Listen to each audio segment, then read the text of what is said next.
अब तो दुनिया भर का मेला, ये सारे अक्षरों का नंबरों का क्या है झमेला।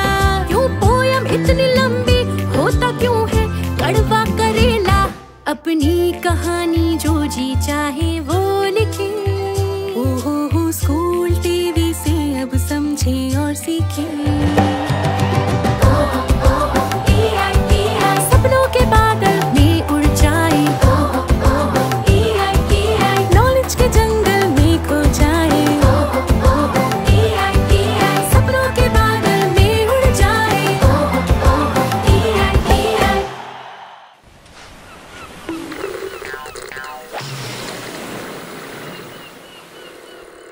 जिंदगी से बात तू एक नहीं बहार तू, दुनिया ही बदल दो मैं तो प्यारा सा चमत्कार हूँ। मैं किसी का सपना हूँ जो आज बन चुका हूँ सच। अब ये मेरा सपना है कि सबके सपने सच मैं करूँ। हेलो दोस्तों, मेरा नाम पूनम है और मैं बीटी में काम करती हूँ। हेलो फ्रेंड्स, मेरा नाम रौनक है और मैं क्लास 7 में पढ़ता हूँ और मेरे स्कूल का नाम एयरफोर्स बाल भारती है। और आप जानते हैं हमारे साथ हमारा फ्रेंड भी आया है और वो है डोरेमोन। और आज हम करने वाले हैं बहुत सारी बातें, खूब सारी मस्ती और एक नए टॉपिक की जानकारी। तो चलिए शुरू करते हैं आज के नए टॉपिक से, जो है पब्लिक स्पीकिंग। पब्लिक स्पीकिंग यानी सार्वजनिक बोल। आप जानते हो रौनक, जब मैं बचपन में छोटी थी। अरे बचपन में तो हर कोई छोटा होता है। ओहो हाँ, बचपन में सब छोटे होते हैं।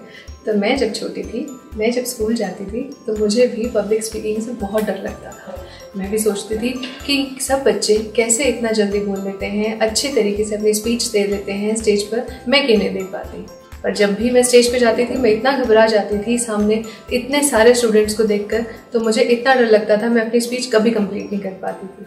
लेकिन धीरे धीरे मैंने अपना ये डर खत्म किया और कुछ ऐसी बातों का ध्यान रखा जिससे आगे मेरी ज़िंदगी में ऐसी प्रॉब्लम्स नहीं आई।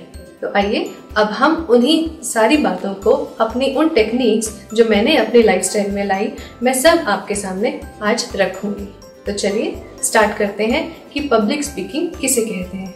पब्लिक स्पीकिंग यानी सार्वजनिक बोल, ये एक ऐसा संचार है, एक ऐसी कला है जो लोगों के सामने आप अपनी बातों को एक मैसेज की तरह सामने रखते हो, जिसको आप बहुत इंफॉर्मेटिव बनाते हो, एंटरटेनिंग बनाते हो, ताकि आपके सामने वाला बोर नहीं हो और एक कनेक्ट रखते हो।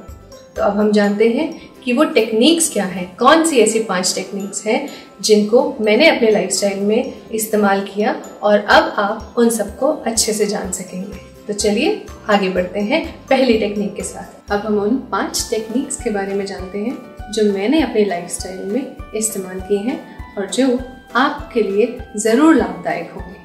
तो उसमें पहली टेक्निक है सेट द टोन, मतलब एक ऐसी शुरुआत जिससे आपके सामने जो ऑडियंस बैठी है आपके इतने ज़्यादा कनेक्ट हो जाए कि आपका उनका ध्यान सिर्फ आपकी तरफ ही रहे, आपकी वो पूरी बात ध्यान से सुने और उनको वो सुनने में इतना मज़ा आए कि उनको लगे काश मैं भी वहाँ जाकर ऐसे ही बात करता। दूसरी बात, अपनी ऑडियंस के बारे में हमें पता होना चाहिए कि हम किसके सामने अपनी स्पीच देने वाले हैं, क्या मैसेज देने वाले हैं और क्या उनको वो मैसेज समझ भी आएगा या नहीं आएगा। तीसरी बात, हमें अपनी ऑडियंस के हिसाब से सही विषय चुनना होता है। तो तीसरा विषय हो गया सही विषय चुनिए। क्या विषय होगा वो हमें अपनी ऑडियंस के हिसाब से ही पता चलता है। और उसके बाद जब भी हमें स्टेज पे जाना है तो हमें कुछ बातों का ज़रूर ख्याल रखना होता है। उसमें हमें क्या करना चाहिए स्टेज पे जाके, क्या नहीं करना चाहिए, वो हमें अच्छे से मालूम होना चाहिए। पांचवी बात, जो भी काम करो जब तक उसकी प्रैक्टिस नहीं होगी, बार बार प्रैक्टिस नहीं होगी, तब तक उसकी वैल्यू नहीं पता चलेगी। इसीलिए कहावत है ना, practice makes a man perfect. तो ये कहावत बिल्कुल सही है। तो चलिए अब इन 5 टेक्निक्स की विस्तार में जानकारी लेते हैं। तो शुरू करते हैं हमारी पहली टेक्निक जो है सेट द टोन, एक दमदार शुरुआत। और उसमें हमें किस बात का ख्याल रखना है, चलिए वो देखते हैं। तो चलिए स्टार्ट करते हैं अपनी पहली टेक्निक के साथ। हमारी पहली टेक्निक है कैसे हम अपने दर्शकों का ध्यान अपनी तरफ आकर्षित कर सकते हैं। तो रौनक, आपको पता है हमें अपने ऑडियंस के साथ कनेक्ट करने के लिए किन बातों का ध्यान रखना होता है? तो पहला होता है, आप जिस भी टॉपिक पे, जिस भी विषय में किसी के सामने अपना मैसेज रखने वाले हैं या उसके बारे में बात करने वाले हैं, कोशिश करो कि आप उसको अपना पूरी लगन से, पूरी प्रतिभा के साथ दिखाएं। जब आपका टैलेंट खुल के आता है तभी लोग आपके साथ कनेक्ट हो पाते हैं। तो मैं एक सवाल पूछना चाहती हूँ यहाँ पर, रौनक, आपके अंदर क्या टैलेंट है? मेरे में एक्टिंग का टैलेंट है। ओह, इसके अंदर तो एक्टिंग का टैलेंट है, तो जरूर कोई फेवरेट एक्टर भी होगा। हाँ है, टाइगर श्रॉफ। टाइगर श्रॉफ, और टाइगर श्रॉफ की कौन सी फेवरेट मूवीज हैं आपकी? हीरोपंती, बागी की ऑल पार्ट्स। बागी के ऑल पार्ट्स। तो क्या हमें कोई एक डायलॉग सुनने को मिल सकता है? यस। सुनाओ। क्या करूँ यार, सबको आती नहीं और मेरी जाती नहीं। सबको आती नहीं और मेरी जाती नहीं, ये कौन सा डायलॉग है? मैंने नहीं सुना, क्योंकि मुझे टाइगर श्रॉफ की मूवीज इतनी तो पसंद नहीं है। कोई बात नहीं, आगे चलते हैं और अब हम अगली पॉइंट पे आते हैं। One more. ओके। अभी तुमने स्टार्ट किया है। अरे अभी मैंने भी स्टार्ट किया है, मुझे भी टॉपिक पे बात करनी है आगे। तो बात करते हैं कि हमें अपने टॉपिक को कैसे सिंपल बनाना होता है। जब भी किसी भी टॉपिक पे बात करें, उसको जितना सिंपल कर सके उतना अच्छा है और अपने ही टॉपिक पे कॉन्सेंट्रेट करें। One more. रौनक, यहाँ टैलेंट शो नहीं चल रहा है। Please ma'am, please. ओके। मेरा डायलॉग है, जो तेरा टॉर्चर है वो मेरा वार्म अप है। अब इसके बाद और नहीं चलेगा, नहीं तो हम सब टॉर्चर हो जाएंगे। तो वापस आते हैं अपने टॉपिक पर, वो है कि हमें आखिर में किस बात का ध्यान रखना है। तो जब भी आप कोई शुरुआत करें तो एक प्यारी सी, खूबसूरत सी स्माइल आपके फेस पर होनी चाहिए, ताकि लोगों को लगे कि आप आज उनके साथ कुछ अच्छी अच्छी बातें करने वाले हैं। ठीक है? तो हमारा पहला टेक्निक जो था वो था कि हमें अपने दर्शकों का ध्यान अपनी तरफ कैसे आकर्षित करना है। तो आगे बात करते हैं अगली टेक्निक के बारे में, और वो है हमें अपनी ऑडियंस के बारे में जानना है। जितना ज़रूरी हमें एक दमदार शुरुआत की होती है, उतना ही ज़रूरी हमें ये भी पता होना चाहिए कि हमारे दर्शक कौन है। अब हम ये जानेंगे कि दर्शक किस किस प्रकार के हो सकते हैं। तो पहला है बच्चे। बच्चे मतलब कि आपके फ्रेंड्स, आपके क्लासमेट्स, आपके आसपास के और बच्चे जिनके साथ आप रोज़ खेलते हैं, या फिर आपके भाई बहन जिनके साथ आप सबसे ज़्यादा कंफर्टेबल होते हैं, या लड़ते हैं, झगड़ते हैं, बहुत कुछ मस्ती करते हैं। और उसके बाद अगले होते हैं हमारे पेरेंट्स। पेरेंट्स हमारे लिए हमारा फर्स्ट पार्टनर होता है, जो हमें उठना, बैठना, खाना, पीना सब सिखाता है, और जिसके साथ हम सबसे ज़्यादा कंफर्टेबल होते हैं, बात करने में, कुछ भी कहने में, नए नए एक्सक्यूजेस बनाने में। और इसीलिए हम उनसे कोई भी बात करते हैं तो बेझिझक बात कर लेते हैं। आगे बढ़ते हैं टीचर्स। टीचर्स जो हमें खूब सारा ज्ञान देते हैं, जिनकी वजह से हम स्कूल में जाकर कुछ नया सीखते हैं। तो अब उनके साथ हम क्या कंफर्टेबल हो पाते हैं? कुछ बच्चे बहुत ज़्यादा डरते हैं कि अरे क्या हमें टीचर के सामने बोलना पड़ेगा। कभी कभी कुछ बच्चे तो बिल्कुल आंसर आते हुए भी को जवाब नहीं दे पाते, क्योंकि उनको डर होता है कि कहीं मैंने उसका जवाब सही भी दिया था, कहीं वो गलत तो नहीं हो जाएगा। और कुछ बच्चे बेझिझक अपनी टीचर के सामने बोल देते हैं। और कुछ बच्चों की तो कुछ कुछ फेवरेट टीचर्स भी होते हैं, है ना बच्चों?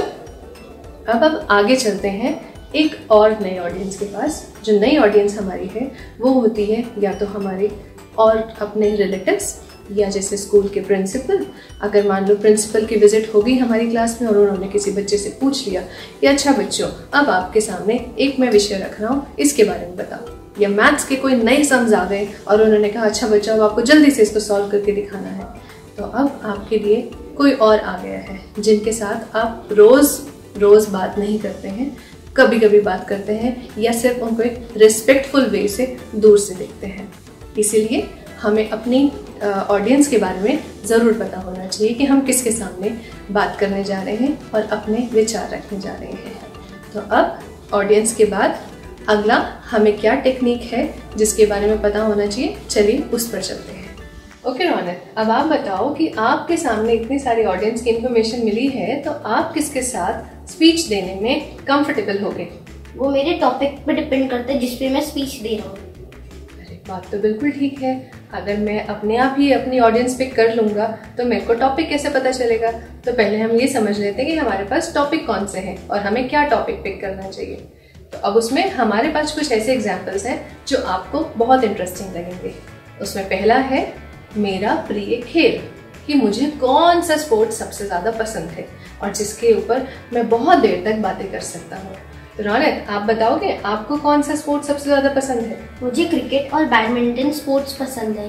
देखा, आपको ये भी पता होगा कि फिर उसमें आप बैडमिंटन में या क्रिकेट में कौन सा आपका फेवरेट स्पोर्ट्स स्टार है? क्रिकेट में मेरा सचिन तेंदुलकर है और बैडमिंटन में पीवी सिंधु। देखा, सब कुछ पता है। अगर आपको आपकी फेवरेट इंफॉर्मेशन पता हो तो आप जल्दी से जल्दी लोगों के सामने जवाब दे देते हैं। अगला टॉपिक है the best day of my life, जिस दिन मुझे सबसे ज्यादा जिंदगी में कुछ नई चीज मिली हो, कुछ अच्छा मिला हो। कुछ बच्चों के लिए बेस्ट डे होता है उनकी हॉलीडेज, कुछ बच्चों के लिए होता है उनका फेवरेट गिफ्ट, या कुछ बच्चों के लिए होता है बहुत ही अमेजिंग बना हुआ मम्मी के हाथ का खाना। रौनक, आपके लिए best day of your life क्या था? जब मैं गोवा गया था। ओह, जब ये गोवा गया था तो उसके लिए तो उसने अपना फेवरेट हॉलीडे डेस्टिनेशन चुना है जब गोवा गए थे। आगे बढ़ते हैं। कुछ बच्चों को माय फेवरेट कार्टून भी बहुत पसंद होगा। तो सभी बच्चों के लिए कार्टून्स तो हमेशा ही फेवरेट रहे हैं, तो आपके लिए भी कुछ ना कुछ होंगे। तो मैं फिर से रौनक से पूछती हूँ कि रौनक, आप बताओगे आपका फेवरेट कार्टून कौन है? बेन 10। बेन 10। तो बेन 10 में और कोई भी है उसके साथ, या सिर्फ बेन 10 ही है? उसके फ्रेंड्स हैं ग्वेन और केविन। ग्वेन और केविन। क्या बच्चों आपने भी कभी बेन 10 देखा है? नहीं देखा तो जरूर देख लेना, मुझे लगता है इंटरेस्टिंग ही होगा। अच्छा रोबीमोन, आप ही बताओगे कि आपका कोई फेवरेट कार्टून है? लिटिल सिंघम। लिटिल सिंघम, क्या करता है वो लिटिल सिंघम? आटा माजी सटकली। आटा माजी सटकली। ओहो, सबको डायलॉग्स भी याद हो जाते हैं। कितना अमेजिंग है ना अपनी फेवरेट इंफॉर्मेशन देने में। आगे बढ़ते हैं फेवरेट मूवीज। कुछ बच्चों की भी बहुत फेवरेट मूवीज होंगी। मैं बताऊं मेरी फेवरेट मूवी कौन सी है? सुनना चाहोगे? नहीं, बच्चों आप ही बताओ आपकी फेवरेट मूवी कौन सी है, क्योंकि बड़ों के लिए और बच्चों की मूवीज बिल्कुल डिफरेंट होती हैं। किसी को कार्टून मूवीज पसंद होती हैं, किसी को फाइटिंग वाली मूवीज पसंद होती हैं। रौनक, आपकी भी कोई फेवरेट मूवी है? यस। कौन सी मूवी है? बागी 3 और वॉर। अरे हाँ, हम ये सब पहले से जान चुके हैं, अब हमें और डायलॉग्स नहीं सुनने हैं। हम जल्दी से आगे बढ़ते हैं अपने एक और टॉपिक पे, वो है माय बेस्ट फ्रेंड, मेरा प्रिय मित्र। बचपन से ही हम जब स्टार्ट करते हैं पढ़ाई करना, उसी समय हम ये सीख जाते हैं मेरा प्रिय मित्र। बचपन में हमारी टीचर ये हमें सिखा देती है, मेरा प्रिय मित्र रौनक है। रौनक बहुत अच्छा लड़का है, वो मेरे साथ ही बैठता है, मेरी ही कक्षा में पढ़ता है ना? ऐसे ही हम स्कूल में जब माय बेस्ट फ्रेंड का ऐसे लिखते थे तो यही स्टार्टिंग होती थी। तो चलो अब हम ये जानते हैं इन टॉपिक के लिए हमें किस किस बातों को हमेशा से याद रखना चाहिए। अपनी ऑडियंस के हिसाब से आपको ये पता होना चाहिए कि आप कौन सा टॉपिक चुनोगे। जैसे अगर हम बच्चों के सामने हैं तो बच्चे कार्टून सुनने में बहुत मजे लेते हैं, तो इसलिए कोई एक इंटरेस्टिंग सा टॉपिक होना चाहिए बच्चों से बात करने के लिए। इसी तरह बाकी ऑडियंस के सामने ऐसे ही कोई इंटरेस्टिंग टॉपिक जिससे उनका ध्यान आपकी तरफ आकर्षित होता रहे। लेकिन आप जब भी कोई विषय चुनेंगे, चाहे वो कितना भी इंटरेस्टिंग हो, उसकी हमेशा पूरी जानकारी रखें, पूरी रिसर्च के साथ जाएं। अगर आप नहीं जाएंगे तो सामने वाले को लगेगा कि आपकी पूरी तैयारी नहीं हुई है, और सामने वाला सोचेगा ये तो आधी अधूरी तैयारी करके आए हैं, इसको तो पता भी नहीं कि ये सब कुछ भी हो सकता है इसमें। ऐसा कब हो सकता है? जब सामने वाले को आपसे भी ज्यादा उसी टॉपिक की जानकारी हो। तो इसीलिए पूरी तरह से अपने आप को तैयार करके जाएं। एक चीज और, अपना अनुभव जरूर शेयर करें कि आपने क्या अपनी जिंदगी में उसी चीज को अनुभव किया है। अगर किया है तो कैसे किया है, उनके एग्जाम्पल्स जरूर देना। तो आगे बढ़ते हैं कि हमें अपनी पूरी तैयारी कैसे करनी चाहिए, उचित शोध कैसे करना चाहिए। पहला, हम अपने टीचर से बात कर सकते हैं। दूसरा, हम लाइब्रेरी भी जा सकते हैं जहाँ से हमें इसकी पूरी इंफॉर्मेशन मिल सकती है, क्योंकि वहाँ पर आपके पास अलग अलग तरीके की बुक्स होंगी जहाँ पर डिफरेंट लोगों ने अपने ओपिनियन दिए होंगे। ऐसे ही हम किसी एक्सपर्ट से भी पूछ सकते हैं जो उसी एरिया के लिए सबसे ज़्यादा जानकारी रखता होगा। और लास्ट में आपके पास इंटरनेट हो सकता है और इंटरनेट से बहुत सारे यूट्यूब चैनल देख सकते हैं, गूगल पे सर्च कर सकते हैं और वहाँ से इंफॉर्मेशन निकाल सकते हैं। चलो एक एग्जाम्पल लेते हैं। अब मुझे कंप्यूटर की ही जानकारी लेनी है, तो कंप्यूटर के लिए मैं अपने टीचर के पास जा सकती हूँ। टीचर मुझे बता सकता है जितनी जानकारी उसके पास होगी। फिर मैं बुक्स को रेफर कर सकती हूँ जहाँ पर मुझे पूरा ज्ञान मिल जाएगा, लेकिन वहाँ पर सिर्फ ज्ञान लिखा होगा। मुझे अगर लाइव एग्जाम्पल चाहिए होगा तो वो मुझे सिर्फ एक्सपर्ट से ही मिल पाएगा या फिर इंटरनेट से मिल पाएगा। तो आपको ये पता होना चाहिए कि आप क्या विषय उठा रहे हैं और उस विषय के हिसाब से कहाँ से अपनी इंफॉर्मेशन गैदर करेंगे और पूरी रिसर्च के साथ अपनी स्पीच तैयार करेंगे। तो चलिए बढ़ते हैं अब अगली टेक्निक की तरफ, जो है क्या करें और क्या नहीं। जब भी हमें कोई स्पीच देनी होती है, कोई इन्फॉर्मेशन देनी होती है, उसके लिए हमें किन बातों का ख्याल रखना चाहिए और क्या करना चाहिए और क्या नहीं करना चाहिए। तो पहले स्टार्ट करते हैं क्या करें। उसमें सबसे पहले क्या करना है, जब भी आप स्पीच देने जाओ तो ये ध्यान रखो आपके चेहरे पे एक खूबसूरत सी स्माइल होनी चाहिए और आप अपने जब इन्फॉर्मेशन की जानकारी लेकर आए हैं तो उसमें खुद भी उतना एंजॉय करें जितना आप चाहते हैं कि आपकी ऑडियंस भी एंजॉय कर रही हो। अपनी आवाज़ एक बुलंद आवाज़ में रखिए, ना बहुत ज़ोर से होनी चाहिए ना ही बहुत धीरे होनी चाहिए। ऐसी आवाज़ हो कि सामने वाले को लगे कि आज तो हम कुछ नया ही सीख कर जाएंगे और खूब मस्ती भी करके जाएंगे। और पूरी तरह से कॉन्फिडेंट होके बात करो।